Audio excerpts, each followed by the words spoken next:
Hello my dear student, मैं रामप्रीत प्रजापति आपका सबका स्वागत करते हैं आज की इस वीडियो में, जिसमें पढ़ने वाले एमपी बोर्ड परीक्षा में आने वाले मोस्ट इम्पोर्टेंट क्वेश्चन, जिसमें आज अध्याय 6 की क्लास करेंगे, जिसमें आज अध्याय 6 के मोस्ट इम्पोर्टेंट क्वेश्चन पढ़ेंगे। इससे पहले की अध्याय 6 की फर्स्ट और सेकंड और थर्ड नंबर क्लास हो चुकी, आज फोर्थ नंबर क्लास है, जिसमें बाकी बचे हुए इम्पोर्टेंट क्वेश्चन पढ़ेंगे।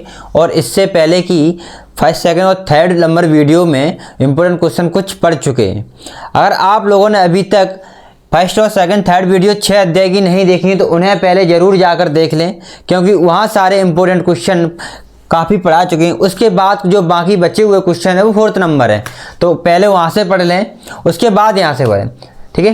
तो आज इसमें क्लास फोर्थ में 9th नंबर क्वेश्चन लेंगे। इससे पहले के 8th नंबर क्वेश्चन तक हो चुके हैं तीनों वीडियो में, ठीक है। तो आज 9th नंबर क्वेश्चन लिया है। इससे पहले आप लोगों ने अभी तक चैनल को सब्सक्राइब नहीं किया है तो सब्सक्राइब कर दो, वीडियो को लाइक कर दो और कमेंट में अपना नाम और वीडियो कहाँ से देख रहे हैं ये जरूर बता दिया करो, ठीक है। ओके, चलिए अब ये क्वेश्चन 9 देखते हैं। इसमें क्या लिखा है, समलम ABCD, जिसमें ये क्या है, एक समलम चतुर्भुज है। क्या है, समलम चतुर्भुज है। क्या है, ABCD, जिसमें AB और DC समांतर। AB समांतर क्या है, DC, मतलब ये वाली भुजा AB और ये वाली भुजा DC क्या है, दोनों समांतर हैं, ठीक है। समांतर हमने बता दिया था क्या होती है, समान दोनों भुजाओं की बीच की दूरी हमेशा बराबर हो। जो दोनों समांतर तो इनकी बीच की दूरी कितनी हो, हमेशा बराबर होनी चाहिए, ठीक है।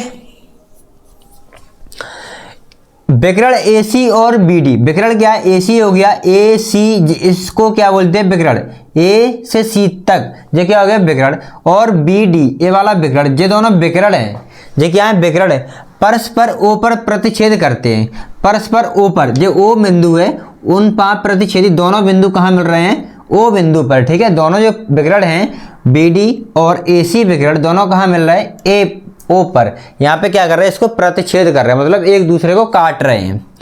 दो त्रिभुजों की समरूपता की कसौटी का प्रयोग करते हुए कौन सा प्रयोग करना है, समरूपता की कसौटी। समरूपता की कसौटी पढ़ी थी ना, दो भुजाएं का अनुपात समानुपात होना चाहिए, उनकी संगत जो भुजाओं का अनुपात समानुपात होना चाहिए और कोण बराबर हो, तो उन त्रिभुजों को हम समरूप त्रिभुज कह सकते हैं। कसौटी कोई भी लग जाए, या तो एक भुजा हो और दो कोण हो, या दो भुजाएं हो तो एक कोण मिल जाए, तीन चीजें मिलनी चाहिए, या फिर दोनों कोण भी मिल जाए, तब भी हम क्या कहते हैं, समरूप त्रिभुज कहते हैं। तो उसी का प्रयोग करके क्या दिखाना है हमें, OA बटे OC बराबर OB बटे OD। अब यहाँ देखो बात किसकी चल रही है, OA और OC, OA ये रहा और OC ये रहा, ठीक है। OB और OB ये रहा और OD क्या है, ये रहा। मतलब ये भुजा दोनों आ रही, ये लाइन वाली पूरी आ रही है और ये दोनों जा रही है। तो दो त्रिभुज लेना है। कौन से दो त्रिभुज ले सकते हैं, यहाँ देखो ये दो भुजाएं किस में आ रही हैं, ये दोनों भुजाएं, ये दोनों भुजाएं इसमें भी आ रही। अगर ये त्रिभुज लेते हैं तो इसमें भी आ रही हैं, मतलब ये वाला त्रिभुज और ये वाला त्रिभुज लेते हैं तो देखो इसमें भी ये भुजाएं आ गई, इन भुजाओं के नाम आ गए और इसमें भी आ गए, ठीक है। सेकंड, यहाँ पे ये त्रिभुज और ले सकते हैं, इन दोनों त्रिभुज को और ले सकते हैं, ये वाले त्रिभुज से भी सिद्ध कर सकते हैं, ये वाले से एक जेरा त्रिभुज, इन दोनों में भी ये भुजाओं के नाम आ रहे हैं, ठीक है।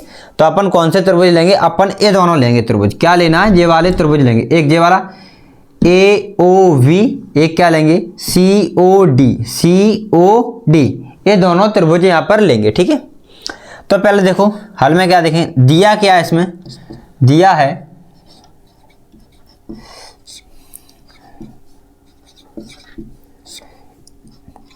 ABCD एक समलम चतुर्भुज है, ठीक है, चतुर्भुज है, जिसमें क्या है, AB समांतर है DC के, AB ये वाली भुजा इसके समांतर है DC के, ठीक है। और क्या दिया है, कॉमा विकर्ण AC और VD परस्पर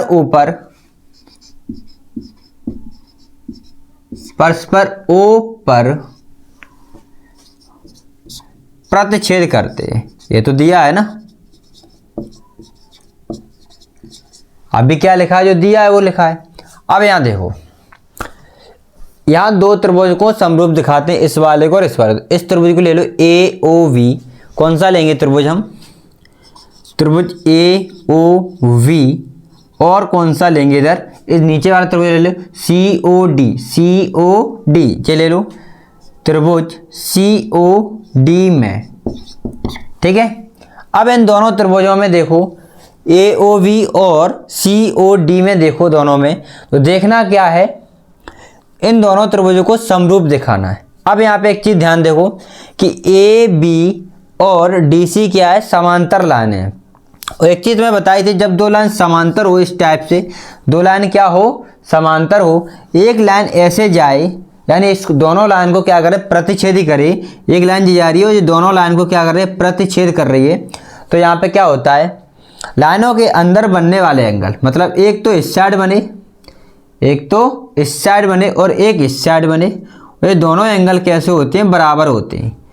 एक एंगल इस साइड बने लाइन के उधर, और एक लाइन के इधर बने, और तो इन्हें क्या बोलते हैं, दोनों कैसे होंगे, बराबर। तो किस हिसाब, इनको नाम क्या बोलते हैं, एकांतर कोण। इनको क्या बोलते हैं, दोनों बराबर हो गए तो क्या बोलते हैं, एकांतर कोण, ठीक है। तो यहाँ पे कौन से देखो, ये दोनों समांतर हैं, एक लाइन जे त्रिभुज है, एक जे त्रिभुज है, तो ये लाइन इस तरीके से जा रही है, ठीक है। तो इस लाइन पे बनने वाला ए वाला एंगल और इसी लाइन पे बनने वाला ए एंगल, दोनों बराबर होंगे, दोनों क्या होंगे, बराबर। तो एंगल ए, इसके लिए क्या है, एंगल ए जे वाला, और इस त्रिभुज में का एंगल सी, इस त्रिभुज का क्या है, एंगल सी, दोनों बराबर हैं। तो क्या लिखेंगे, एंगल ए बराबर एंगल सी, ठीक है। दूसरा देखो यहाँ पे, दूसरा जे वाली लाइन एक प्रतिच्छेदी आ रही है, तो इस पे बनने वाला एंगल ये वाला और एंगल ए वाला, तो मतलब एंगल वी और डी के बराबर होगा, वी डी के बराबर होगा, ठीक है। बी काय के बराबर होगा, डी के बराबर। अब यहाँ देखो एक चीज़ और बताइए, जब ऐसा एक क्रॉस बने, क्या बने, ऐसा एक क्रॉस बने, तो यहाँ के सम्मुख कोण होते हैं आमने सामने वाले, जे कोण और जे कोण, इन दोनों को क्या बोलते हैं, शीर्षाभिमुख कोण। ये दोनों बराबर होते हैं, ये दोनों क्या होते हैं, बराबर। ये भी बराबर होते हैं, इधर के भी बराबर होते हैं, ठीक है।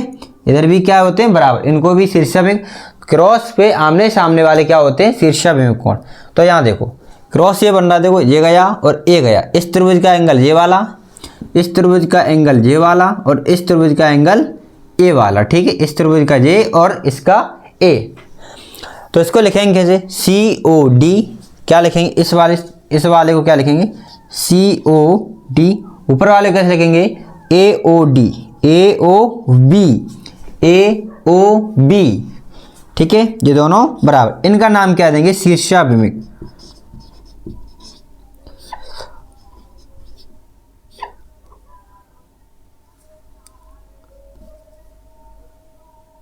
शीर्षाभिमुख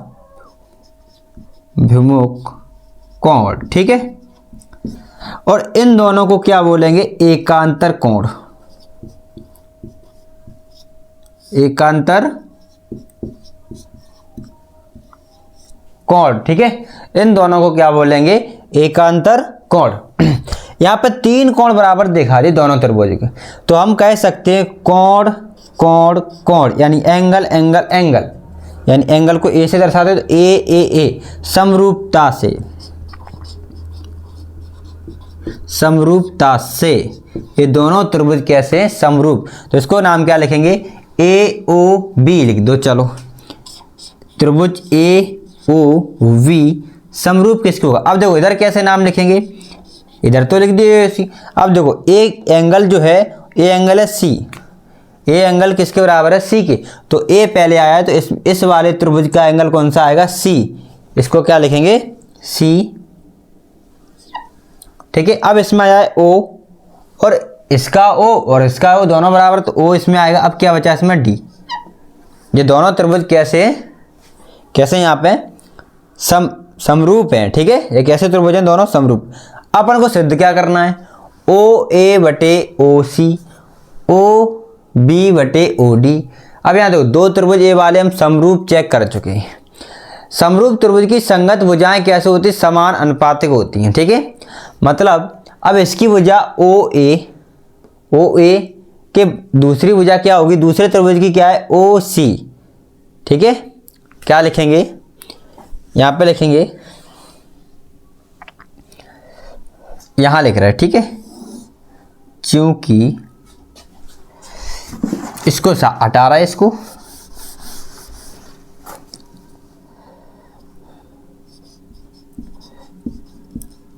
समरूप त्रिभुज की संगत भुजाएं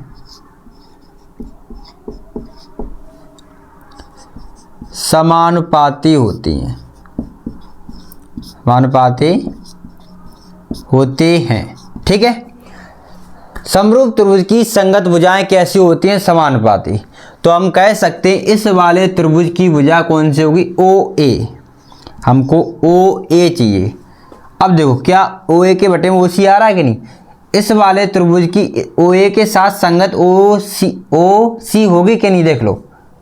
ऐसा नहीं उसमें से देखो ओ ए लिख दिया तो सी ओ लिख सकते हैं ना, ओ ए तो ओ सी, तो ओ सी बराबर हमें चाहिए ओ बी।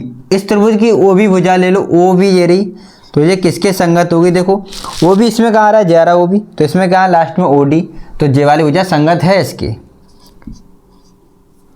ठीक है। यानी यह भुजा इसके संगत है, यह भुजा इसके संगत है, और ये वाली भुजा इसके संगत है, ठीक है। हमें दोनों भुजाओं की आवश्यकता थी, वो लिख ली क्योंकि हमें यही सिद्ध करना था और कर दिया, ठीक है। तो इस क्वेश्चन को नोट डाउन कर लो, उसके बाद नेक्स्ट नंबर क्वेश्चन और लेते हैं, फिर उसे सॉल्व करते हैं, ठीक है। नोट कर लो इस क्वेश्चन को जल्दी से।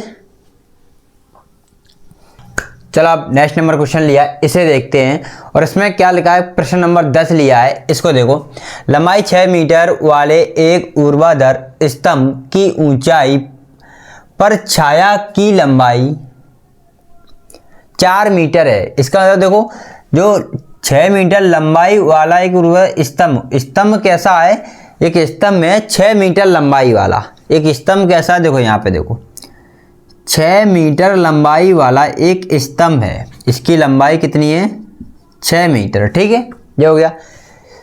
स्तंभ की भूमि पर छाया की लंबाई कितनी है, 4 मीटर।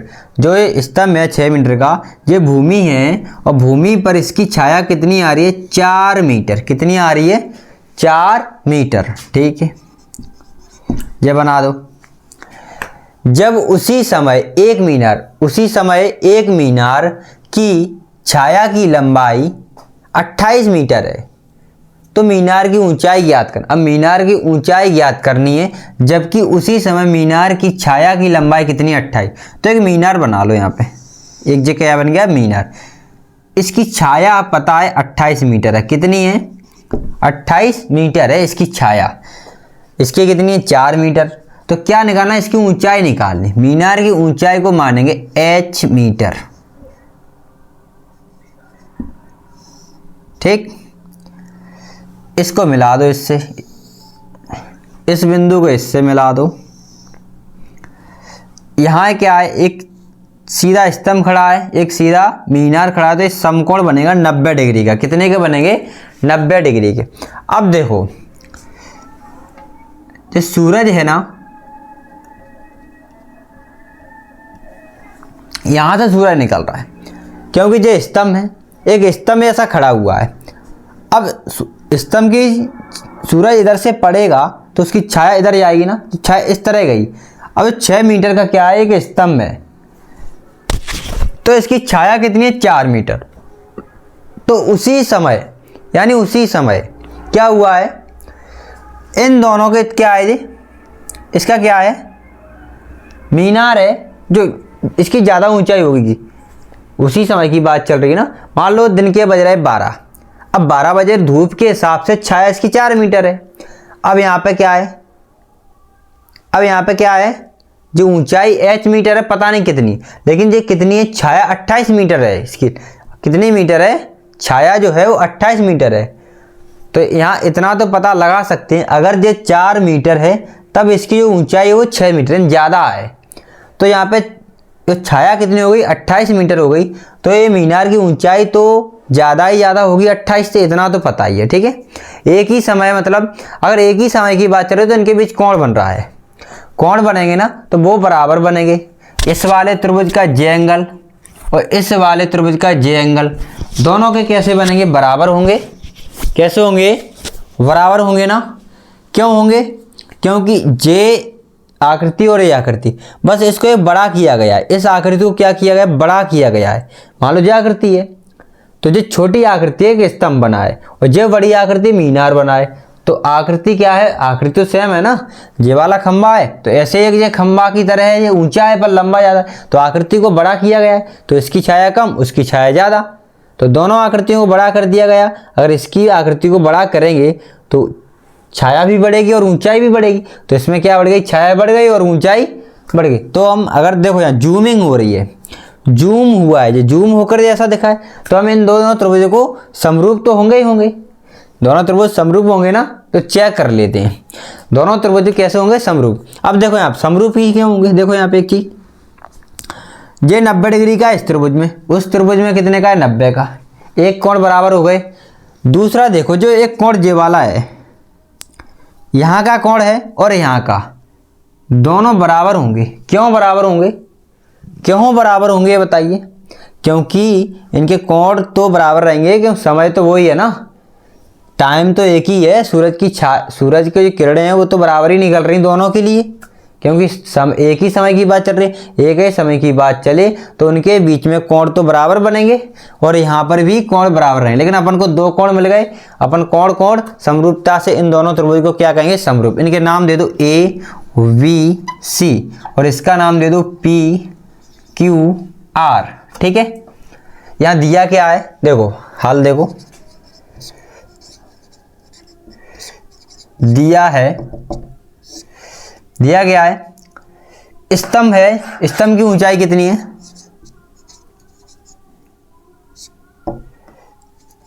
स्तंभ की ऊंचाई 6 मीटर। कितनी है, 6 मीटर। तथा छाया की लंबाई, जो स्तंभ है उसकी छाया की लंबाई कितनी है, 4 मीटर। ठीक है, अब देखो मीनार कितना है, मीनार की ऊंचाई, इसे मान लो, माना मीनार की ऊंचाई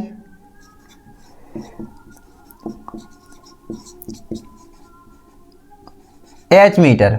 तो मीनार की छाया की लंबाई, मीनार की छाया की लंबाई, मीनार की छाया की लंबाई कितनी है, 28 मीटर। अब इन दोनों त्रिभुज को पहले समरूप दिखाओ, और समरूप त्रिभुज हो जाएंगे तो इनकी भुजाएं संगत होती हैं, इनकी संगत भुजाएं जो समानुपाती होती है, पता ही है। दोनों त्रिभुज की संगत भुजाएं समानुपाती दिखाई वहां पे। ठीक है, तो पहले त्रिभुज कौन सा ले लो, त्रिभुज ए वी सी, और दूसरा त्रिभुज क्या है, पी क्यू आर। ठीक है, दूसरा त्रिभुज क्या है, पी क्यू आर। तो इस त्रिभुज में देखो कोण बी और उस त्रिभुज का कोण Q, दोनों क्या हैं, 90 डिग्री के हैं। प्रत्येक कितने के हैं, 90 डिग्री के। ठीक है, यहां देखो इसका कोण C और इसका कोण R, उसका कोण क्या है, R, दोनों बराबर हैं। क्यों बराबर हैं, क्योंकि एक ही समय पर बनने वाले दो कोण हैं, तो क्या होंगे, दोनों बराबर। तो यहां कह सकते हैं कोण समरूपता से यहां देखो त्रिभुज ए वी सी समरूप है त्रिभुज किसके, ए के बराबर क्या है, इस वाले त्रिभुज का ए। देखो बी क्यू के बराबर है, सी आर के बराबर है, तो ए पी के भी, ए बचा इसमें पी बचा, तो ए पी के बराबर होगा, तो इसमें आएगा पी। ठीक है, बी किसके बराबर है, वी बराबर है क्यू के, तो क्यू आएगा। सी किसके बराबर है, सी बराबर है आर के, तो आर आएगा। ठीक है, त्रिभुज एबीसी समरूप है त्रिभुज पी क्यू आर के। ठीक है, ये दोनों त्रिभुज क्या हो गए, समरूप हो गए। समरूप त्रिभुज की संगत भुजाएं समानुपाती होती है, तो जानते ही हो। तो यहां लिखेंगे इस चीज को,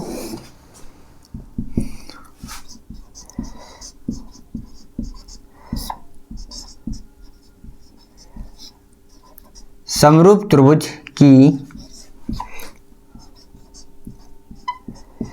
संगत भुजाएं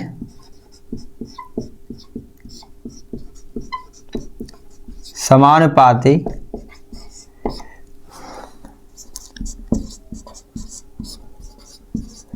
होती हैं। ठीक है, समरूप त्रिभुज की संगत भुजाएं समान अनुपाती होती हैं। ठीक है, क्लियर हो गया। अब यहाँ एक चीज देखो, अब यहाँ पे कौन सी भुजाएं, ए बी, अपन को कौन से लेना है, ये दोनों भुजाएं आए और उसमें ये वाली दोनों भुजाएं आए, इससे कोई मतलब ही नहीं है, क्योंकि इन दोनों भुजाओं से हमारे एच के मान निकलेंगे। तो देखो ए बी संगत किसकी होगी, ए बी। देखो यहां से देखो ए बी ये रहा पहले नंबर पे ए बी, तो इसमें पहले नंबर पे पी क्यू, तो पी क्यू के संगत होगी, तो यानी ए बी किसके संगत हो गई, इस वाले पी क्यू के बराबर।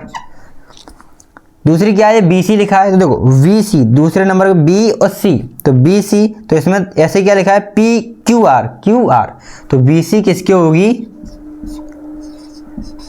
Q R. ठीक है, इनके दोनों क्या होंगे, संगत होंगे।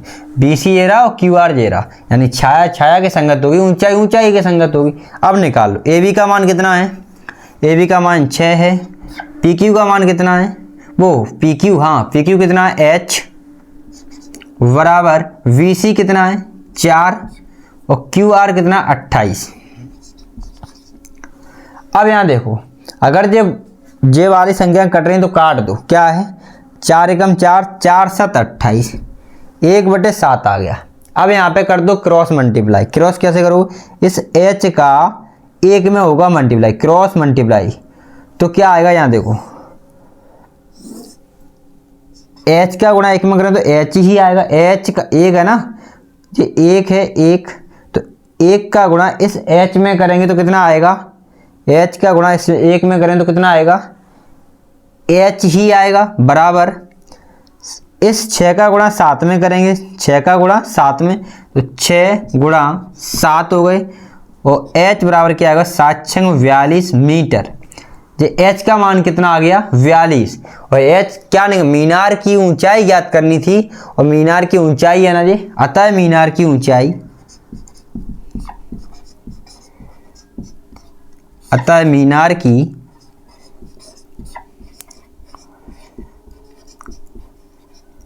ऊंचाई क्या है 42 मीटर। ठीक है, चलो अब इसको नोट डाउन कर लो, समझ आ गया अच्छी तरीके से। इस क्वेश्चन पूरे को नोट डाउन करो अच्छे से पहले। ठीक है, उसके बाद एक नेक्स्ट नंबर क्वेश्चन और लेते हैं। चलिए नोट डाउन कर लिए, ये 10th नंबर क्वेश्चन हो गया, अब 11th नंबर क्वेश्चन लेंगे, कर लो इसको नोट डाउन।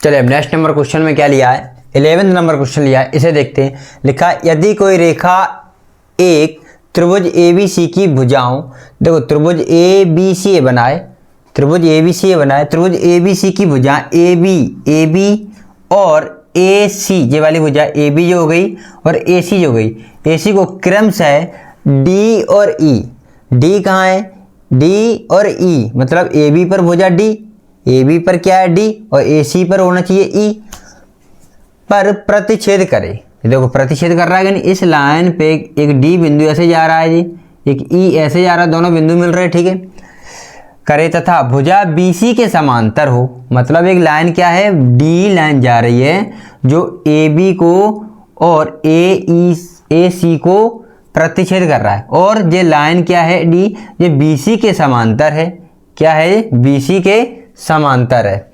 ठीक है, तो सिद्ध कीजिए AD बटे AB बराबर AE बटे AC।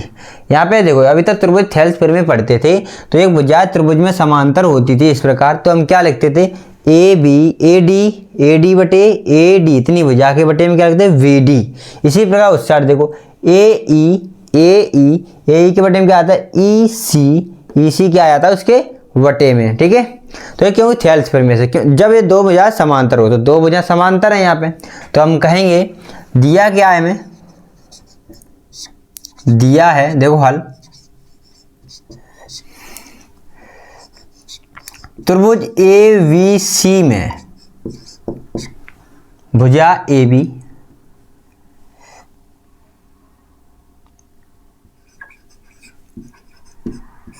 भुजाओं ए बी और ए सी को क्रमशः डी और ई पर प्रतिच्छेद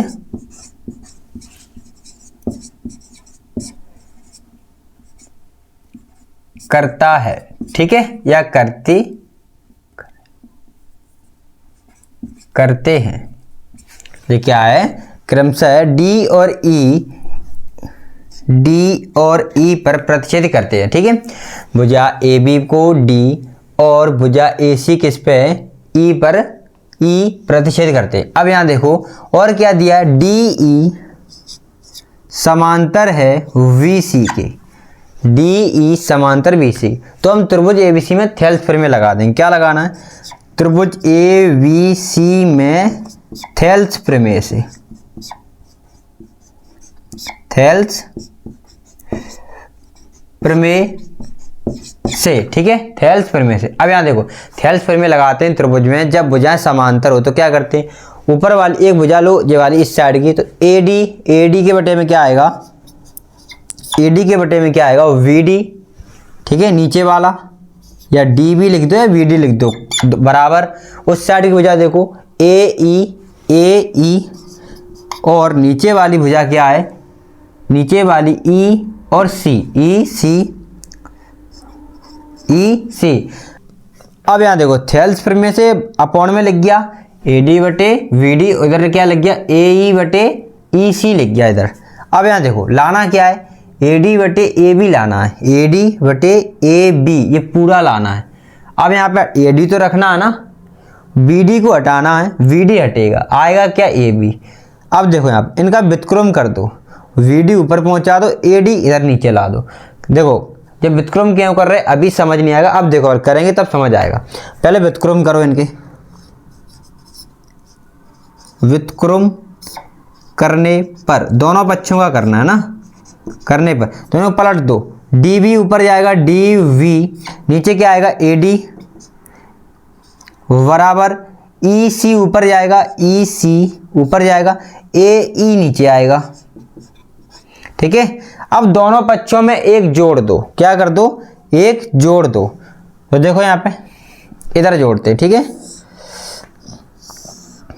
दोनों पक्षों में क्या जोड़ना है, तो लिखो डी वी अपॉन में क्या लिखना है ए डी बराबर ई सी वटे ए ई, इसमें भी एक जोड़ दो और इसमें भी एक जोड़ दो, ठीक है।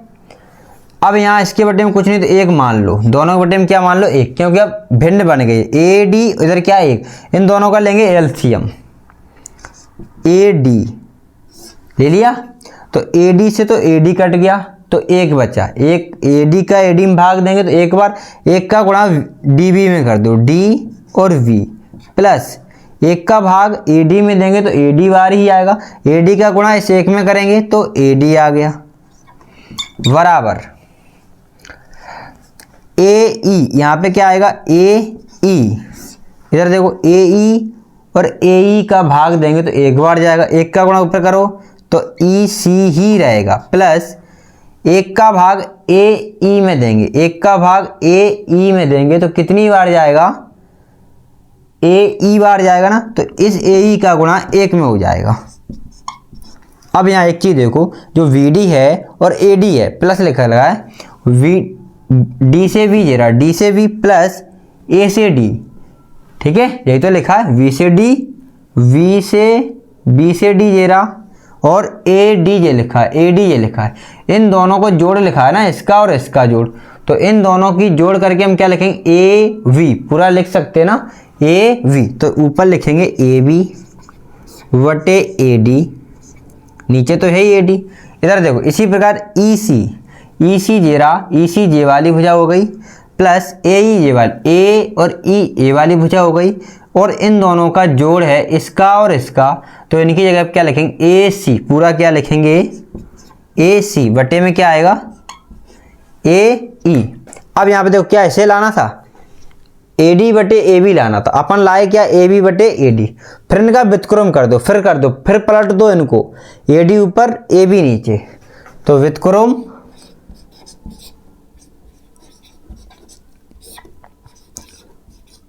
करने पर, अगर व्युत्क्रम करेंगे तो कैसे होगा, पलट ऊपर नीचे कर दो, जो नीचे संख्या है, नीचे जो है वो ऊपर जाएगा, जो ऊपर है उसे नीचे आएगा।